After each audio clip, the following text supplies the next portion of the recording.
అది నాకు కావాలి, అది నాకు కావాలమ్మా,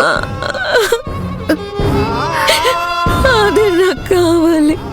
ఊరుకో సంజు. అది నాకు కావాలి, అది నాకు కావాలి.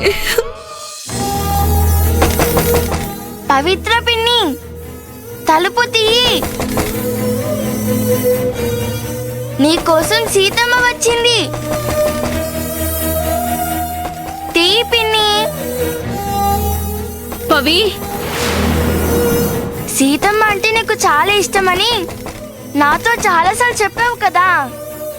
ఆమె నీ కోసం వచ్చింది. పవిత్ర, పవి, తీయి పిన్ని, తలుపు తీయి పిన్ని. ఏ శైలు, నీకెందుకు ఇవన్నీ? నువ్వు వెళ్ళాడుకో.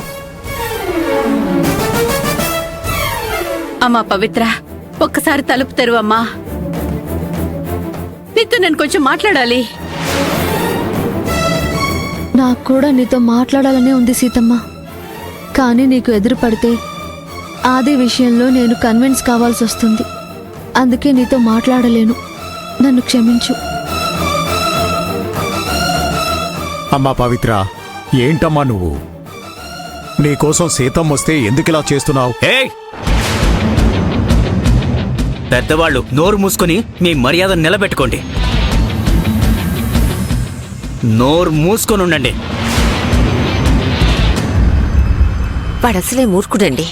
ఎందుకు వచ్చిన గొడవ? కాసేపు సైలెంట్ గా ఉండండి. మన మనవరాలి మీద వాడి పెత్తనమేంటి? ఏమోలేండి, వాడు మీదకొచ్చినా వచ్చేస్తాడు. వదిలేయండి. పవి, నిన్ను నా బిడ్డ అనుకున్నాను. నువ్వు కూడా నా మీద అంతే ప్రేమని చూపించావు. ఈ అమ్మ నీతో మాట్లాడాలనుకుంటోంది. ఇష్టం లేకపోతే